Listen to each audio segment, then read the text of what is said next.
Well, hey there, Fellowship family. Welcome to your one-stop shop with all things church life here at Fellowship Bible Church. I'm Mark Francis, your host once again for today.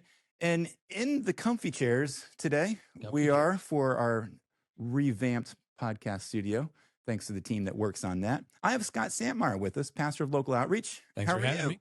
You've been on these episodes, or this podcast, with a couple episodes over the years. Yeah. We've talked about local outreach, and we've talked about Follow the Star, and we've talked about Fellowship Send.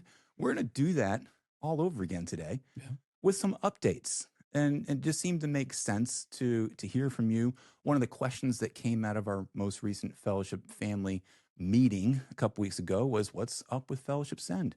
So it just spurred on this idea that we should have a good conversation. Plus, Follow the Star is right around the corner. Right around the corner. So I want to hear some updates. So first of all, just remind us what is entailed in being the pastor of local outreach.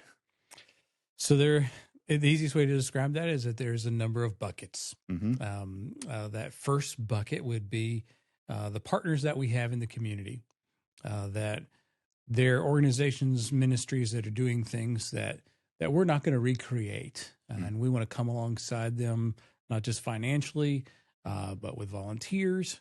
So those would be organizations like Care or the Rescue Mission.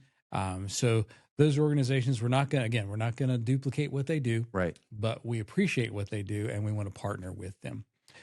So that's kind of bucket number one. Bucket number two would be the things that we do as a whole church to reach the community. So you mentioned Follow the Star. We'll talk a little bit about that in a bit. But like Follow the Star or Light Up the Night. Or so those are things that we can all do specifically to reach the community, whether it be in our neighborhood or the community at large. So we try to have a few of those events throughout the year that allows us to do that together. A third bucket would be kind of the individual bucket. Those are the people that you live, work, and play with. We are sent people. We are sent back out into the world. We're not to be a holy huddle here in this building, and to just stare at each other, right? And to become more informed about our faith and not use it. So this was the kind of the using part. This is the deploying part. We're all missionaries. We're all ambassadors of Christ, and those people live across the street. They're in the next cubicle. So that's the third bucket. The fourth bucket would be ministries that are very specific, like mentoring.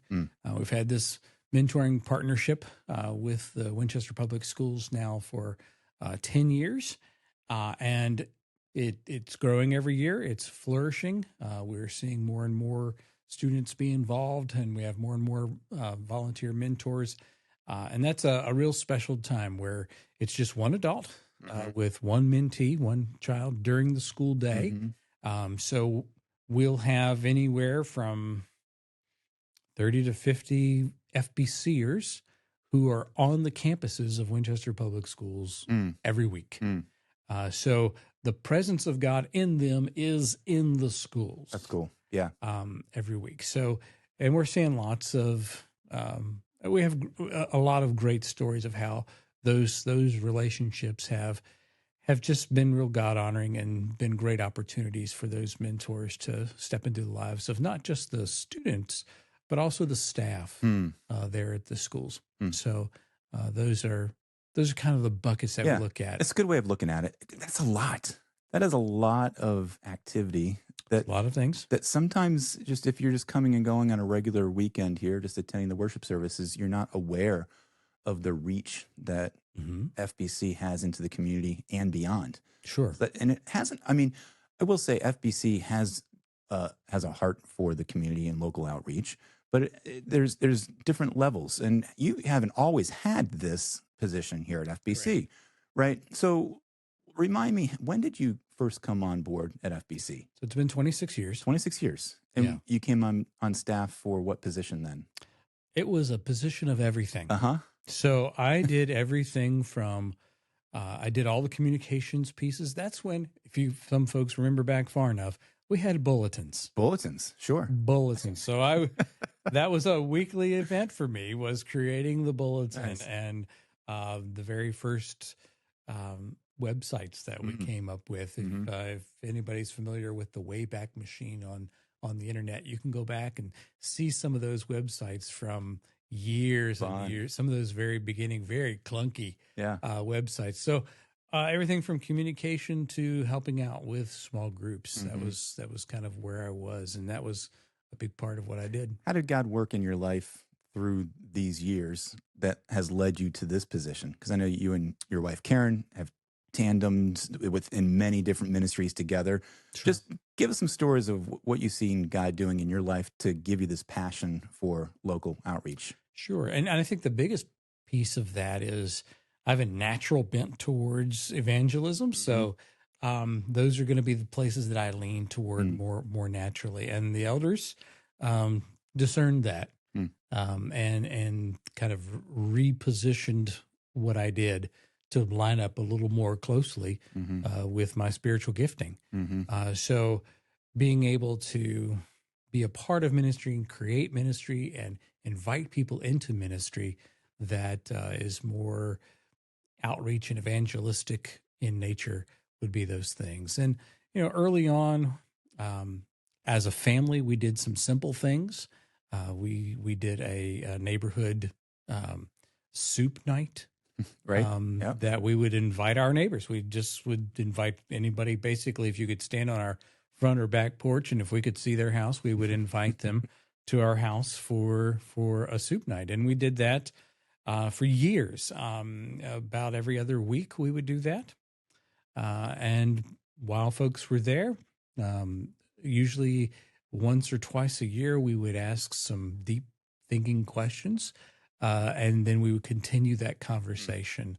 One of the questions we would ask, I asked, and it lasted for years, was if you could ask God one question and you knew he would answer, what would you ask him? And then we had everybody write that on a slip of paper, put it in a bowl, and then each week we drew one of those out and used it as a discussion starter. And I would finish up with just a few verses and a few thoughts that would kind of lead them to, okay, this is what the Bible says. That's cool. I mean, it just builds relationships, builds bridges, as we've talked about in the past few years, and just how you can use just a simple soup night or a simple just come to my house invitation to reach people who are just in your circles. Sounds challenging, but it's really easy, right? Super simple. Yeah. That's the thing. With that third bucket of the individual being an ambassador, we're not adding anything to their lives to make it more complicated. We just want it to be part of their normal Christian life, that they are there in those people's lives for a purpose, and that purpose is to be Christ there in front of them. Yeah. So it's just we don't want to make it look like, oh, this is one more thing you got to do. Yeah. No, it's one more thing you get to do. Yeah. So since we're on that topic, give us a quick update on some of the stories that you heard from this past season's Light Up the Night. Because you mentioned that real quick is one of the things that is done here at FBC. And it's not really something that FBC puts on. Yeah. It's you're encouraging the families of our church to do that exact same thing. So what happened this past Halloween? Yeah. So we have folks sign up, and so we know who, not everybody is really good at doing that sign up. They don't have to. We have the little tract cards that has a real simple gospel presentation on the one side. And we literally print thousands of those, and they're all gone. Everybody takes them. So those are out in the community somewhere. Yeah. That's in some kid's candy bag somewhere out there. And hopefully there was a memory of that. The LeMays, Tim and Angie, they have for years have used their front yard as a bright spot in their neighborhood, which is typically very dark. And when I say dark, the decorations are dark. Yeah. Except for their little space, which is a very bright space. They typically have hundreds of people come through. Their community group helps them. They're able to interact with their neighbors in ways they hadn't before. we so in a backstory, the young lady who actually does Karen's hair knew that we knew them and said Mm. that they plan to go to the LeMays and just stay there. Cool. That's what they did. Yeah. They just Not stayed march there. around the neighborhood or anything No, like that. they Just just hang out. decided that they would stay there. Nice.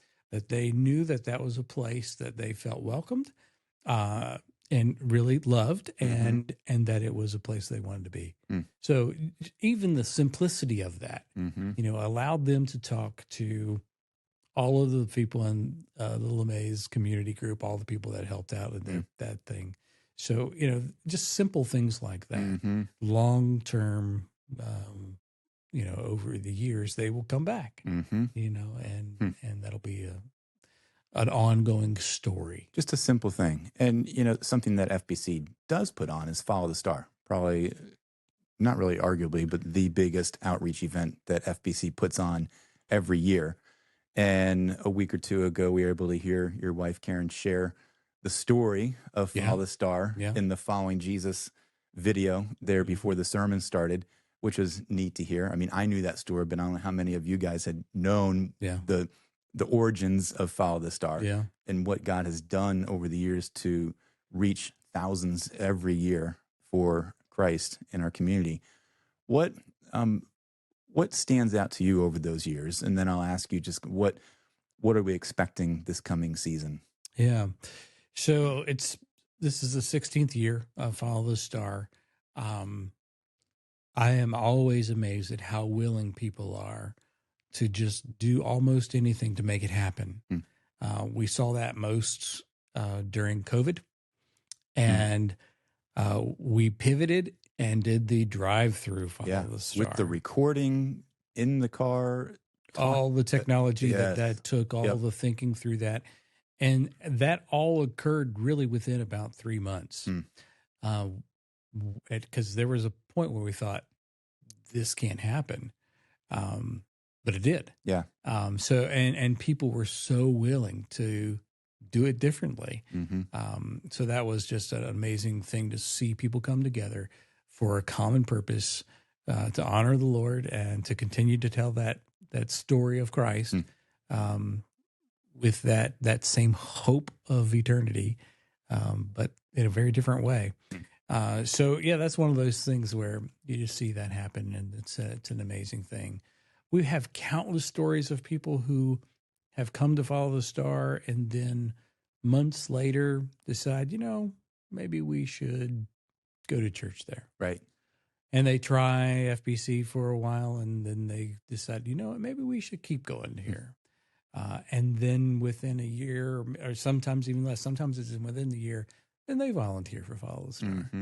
And we've had countless stories of folks who do that. And that's just, to see that full circle happen, that's just a really unique thing. Yeah, the serving component, along with the connecting component, along with the outreach component of providing the gospel story to our community in a live, tangible, real life kind of way is special. It's unique. People are flocking to this campus each and every year for that. Yeah, that's coming up right around the corner, just a few weeks away. So, what's the common challenge to our congregation in this season, a couple weeks before Follow the Star?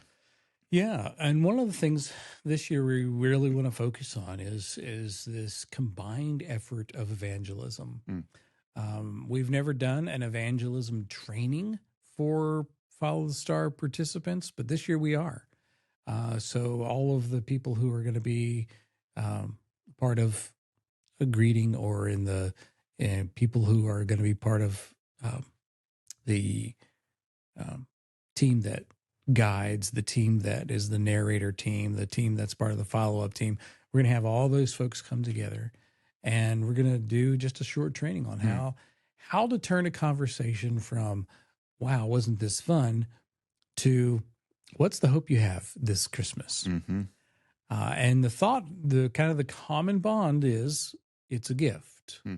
How can you get that conversation to come back to the gift that Christ gives us, this free gift of salvation? And it's like any other gift. For it to be yours, you have to receive it. So What are the common questions that we can help folks with? And with that in mind, as people are FBCers that are out and about, we have literally thousands of business cards that they Yeah. can use for Yeah. invitations, or they can point people to the website. That inviting piece is super important. Yes, we advertise on Google and on Facebook, and we advertise, and banners that are in town, and you name it. We have lots of avenues of advertising, but by invitation, far more Nothing impactful. beats that. I mean, Nothing beats in that. any kind of promotional marketing campaign, whether it be church or in the secular world, there's something to having a personal invitation from someone that to either go to an event or to go to a certain store to buy something or to go to a certain person for a specific service. That referral component Yeah. is so critical. And that's where our church, that's where the congregation comes into play. Yeah. Because, yeah, you can put banners up, you can do radio spots, you can do social media posts, but there's not the human touch. Yeah. Right? Yeah. So give me an example of how do you take a conversation, and how would you hand out a invitation card? Yeah. We actually have a couple. Last year was the first year. They're going to do it again this year. They actually said, we're going to step away from being like active participants in Follow the Star, because we have some folks we want to invite, and we want to go through it with them, and then afterwards have them over for hot cocoa and chili. So, theirs is a very personal invitation. They're not only inviting them to Follow the Star, Right. but they're inviting them to their home Yeah. as kind of their own follow-up, and to ask them, we'd love to invite you to, this event that our church is doing. We think you'd really enjoy it. And then afterwards we're coming over and hang out at our house. Yep. So that's again, not hard. That's easy. It's real simple. Yeah. Super simple. If you, and if it's, we'd rather just go to a restaurant, that you could do that too, or something as simple as that. The easiest invitations are the people that you already know. Yeah. And the ones that will most likely say yes are the people you already know. And the first be asking the Lord, okay, Lord, who in my spheres of influence would you want me to invite? Who has piqued kind of some interest in the gospel, and seeing where the Lord leads you in that? Because I think that's an important piece, that people just will hand out invitations willy-nilly, which is fine. Right. It's fine. But being intentional and knowing kind of that person and their livelihood and how they connect to you, that you can follow up later, all of those things. And you can just easily share, hey, it's a great fun outing as a family. Yeah. It's a night out in the community where you can get some fresh air, see some fun sights of animals and acting, and just hear the Christmas story, and come on out. Whether it's with me, I'll walk you through it, or just show up and we can meet up after and talk about it. I think there's all kinds of opportunities that it just takes a little bit of intentionality, a little bit of purpose and foresight, and then having the Holy Spirit lead you through when the right time is and who to talk about. So, again, each year I get excited to see what God is going to do and the stories that come out of it. So, stay tuned. We look forward to share stories. So even as you're listening to this, and as you're thinking about who you're going to be inviting, keep that in mind, that it's encouraging to our body to hear what God does through you and through others around you, to give that feedback of, wow, God is really doing something here in our community. And there's purpose to what follows. There's purpose to all the work and all the hard work that goes on behind the scenes that, you're not even talking about. The things that people are spending hours and hours and hours preparing for. To hear the results, I think, is the encouraging part. So keep that in mind as you're doing that. Let us know after the fact of what God did through your invitations. Everybody loves a good story. Absolutely. Well, let's move on. One of the other newer ministries, which bucket would Fellowship Send fall into? It's its own bucket. Okay. It's its own bucket. I wanted to figure that out. We talked about 4 buckets. Again, it is, it's its own bucket and its own ministry into itself. But it is kind of the the largest extent of local outreach Mm. would be planting another church. Mm-hmm. So that's kind of the whether it be 30, 40 miles from here or whether it be 500 miles Yeah. from here, it's kind of the furthest extent of local outreach. Yeah. So give us a recap of what it is, Sure. and then where are we with it today? Yeah. So Fellowship Send is really a discipleship model, and it is really discipling a church planter towards planting a church. It's a 1-year process. It's not where we're coming back and relearning doctrine and theology. This is a leadership time of learning how to lead and plant a church. So with the past 2 church plants that we've done, we learned a lot of things not to do and a lot of things to do. So with that experience and with a lot of reading and training that the Fellowship Send team has done and been a part of, we've essentially crafted a curriculum that can be kind of handpicked concerning the elements of it for that church planter. So throughout that year, we're going to focus on the things that they need to learn to be successful in their church plant. And right up front, if they want to look back and say, when was this church planted? It was the first day that church planter became an FBC Fellowship Send intern for church planting as a resident. So we see it as the church is being planted that first day.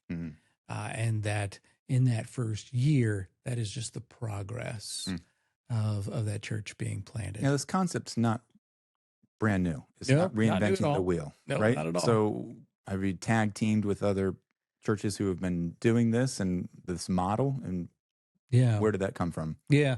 So the model, is as old as churches are, where somebody would go to the next town and gather together some folks and plant a church. So, and its core, that's as basic as it is, as it can be. Fellowship Associates is a church planting organization that we have partnered with. They are the church planting arm of Fellowship Bible Church in Little Rock. And so Fellowship Associates, we've spent an enormous amount of time with them and talking with them and gleaning as much information from them. And that's how we came together with this model. And right now we're in a process, we're building a pipeline essentially. Now we're gathering names and information and trying to see who could be part of a church plant as a church planter. So we did an event last winter, where just kind of explaining what Fellowship Send is, walking through the components of it, the model, and we've talked about it in some of the congregational meetings and even some previous episodes. And so over the last several months, what has been going on? Again, you're looking for that key person or people. And you're not just sitting back, hands in your pockets, just sitting back and waiting. That's part of it. That is part of it. But it's, what else has been going on behind the scenes in that recruitment process? Sure.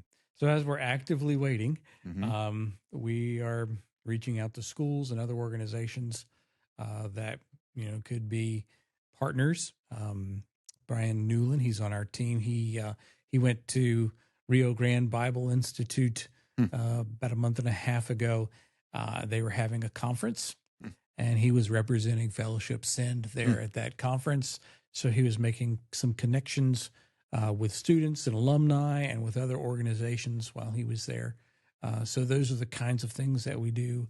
A few weeks back, I guess it's been 3 weeks now, I was part of a Dallas Theological Seminary online job fair. It was I've said it was kind of like speed dating online. Oh, wow.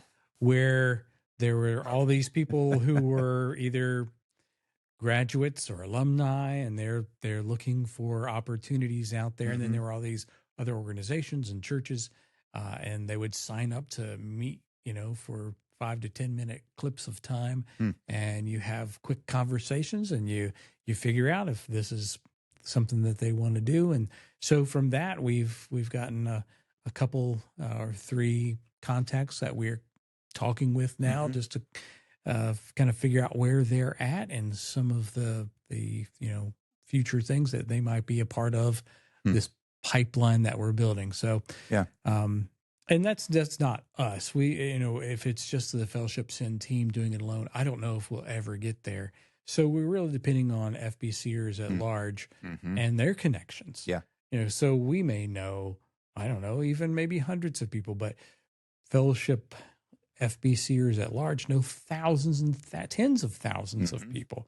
So who knows who they know who might be a church planter waiting. Same concept. That referral, that imitation base idea can apply to Fellowship Send, and God may spark a little thought in your mind, be like, that's a person that seems very interesting. And understanding what Fellowship Send is the first step. Sure. And then knowing where to send people if you get that contact.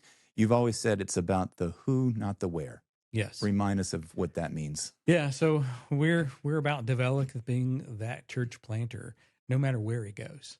A lot of people are like, so where's the next church plant going to be? Well, we don't know. We're hoping that we know who the church planter will be first, and then we can invest in where. Sure, we could invest in where and then not have somebody to go there. Right. So that would be right. Kind of a negative cause there. So yeah, so we're really looking to develop the person, because all through Scripture we see the Lord is developing people. He's raising up leaders, whether they're disciples or leaders in their town as elders. He's always raising them up, and those are the people that we want to develop. And so as you're having your eyes and ears out there, keep that in mind, that it's not necessarily about where somebody lives or where somebody may want to be going. It's about, okay, are they going to be a potential match of being willing and able to be used by God to go somewhere? Yeah. And that's, again, I think that's a valuable lesson for us. It's about the who, and it's about having the right heart attitude than anything else. Sure. To be able to be that match. Yeah. To be that resident here. And if anybody's interested in learning more, they can go to fellowshipsend.org, and that'll give you plenty of information to kind of flesh out, okay, is this something that I'm being called to? And that'll give you a kind of a broader understanding of that. So then just last thought here on Fellowship Send. So if and when that right person does come along, what's the timetable for that person then to officially be sent? Yeah. So part of that is right up front, we do quite a bit of evaluating. And so they'll go through about a month's worth of evaluation before we kind of give an official call. Some of that is just some basic testing. Some of that is having them answer some fairly deep theological questions about what they believe ministry to be, kind of what is their thinking of the church and the role of elders and all of those things. So we want to kind of think through all that together with them, and that'll take about a month. Then the official call comes, and then that's when they would move here. They would move here. And once they move here, that's when the clock starts to tick. Then they're a part of the curriculum, but also a part of our body, right? Sure. So they'll have opportunity to not just learn from us, but for us to learn from them. So whether that be them, being part of a BTC class where they can participate as a student and as teacher, a small group, maybe they lead a small group, for a year, or co-lead a small group for a year. They'll have time in the pulpit to kind of sharpen those skills as well as we want them to experience kind of every aspect of ministry. Yeah. Whether that be children's ministry or youth ministry or senior adults ministry, we want them to be a part of that and to experience that. Even like our finance team, or we want them to experience all of these elements that they'll have to learn. This reminds me that we have launched churches from Fellowship Bible Church before. Slightly different model. Yeah. But can you just give us an update on our couple of church plants that started with the Hispanic church and then one Yeah. in Shenandoah? Where are we with both of those churches right now Yeah. for people that don't know? So both of those churches are standalone churches. They're completely separated from us, and they are on their own, that is the goal. Yeah. The goal Right. is just like raising kids, you want them to be on their own one day. Mm-hmm. You don't want it to be living in your house forever. Mm-hmm. So they're adult. They're adult churches now. The Hispanic church doing really well. They have another group that they are meeting with on a regular basis in the Charlestown area, Mm. and they're actually thinking and talking about planning another church, That's a amazing. Hispanic church So in not just Charlestown. them being a church plant, they are now mature enough to where they're thinking outreach focus and So they're being already sent focus as well. yeah. That's cool. So really, an interesting space right there. Mm. FBC Woodstock, they just bought a piece of property with a house on it that they're going to turn into a parsonage. It's enough property that they can build a substantial building on it in the future. So yeah, they're progressing along quite quickly. They continue to grow. They continue to have more and more people there. They keep the building that they're in. They keep using more and more space in that building and renting more chunks of that building. So the eventual goal would be to build a facility at some point. And that's great. And down like the you road. said, both fully self-sufficient, right? Yeah. They were launched with the support, both from staff perspective and financial perspective of FBC. Now they're fully independent, and it's just cool to see how God has led both those churches into growing, and maturing. It is in our local area. So, waiting for the resident to come so we can tell more stories of what God's going to do in the future with that perspective. So, is there? I mean, you have so many other things in your buckets. I'll just give you the last say. Any other thing that you feel the need to update us on or pass along to our congregation?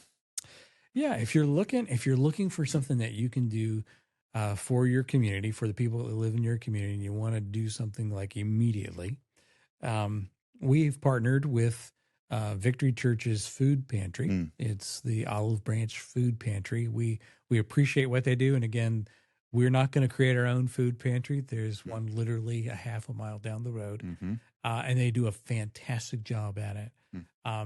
But with our current economy, government shutdown, all the things that are happening, they are slammed. They are absolutely slammed. So any kind of food donation or monetary donation, they would super love to see that. I know that's true. I mean, I've been there once or twice helping, and I drive by on Wednesdays, and those lines are out the door. And they do an amazing job of not just giving out food, but truly connecting with people that do the drive-throughs, pray for them, support them, get to know the same people on a regular basis. They actually they'll do a small devotional with each family in their car, because since COVID they have continued to do it by car. But they'll walk down the line, do a small devotional, pray with those folks, give them a small little booklet of information that includes some more devotionals for their week. So they aren't just feeding their bodies, they're feeding their souls. And we appreciate that about them. Yeah. So is that a preview to what Food Share might look like? Food Share's just around the corner winter, too. Post Christmas, post New Year's. Yeah. Always in February. Okay. So Food Share's a month-long time of collecting food. And then in March, we divide that up and we give it to some of the area food pantries that we enjoy partnering. So not just exclusively them, but correct, but to a variety of locations around the city. Got it. Good. Well, Scott, thanks for being here. Thanks Give for us the the time. updates, and for all of you guys watching and listening, continue to let us know A, what you'd like to learn more about, but B, what your stories might be, because it's, again, as we've already shared, encouraging to hear from our body of what God is doing in your world and in your community, to basically just be a light, salt and light to our community, and be able to hear from you is helpful. So you can always go to fbcva.org/podcasts and scroll to the bottom of the page and see where you can give us your information, pass on whatever questions or thoughts or comments that you have.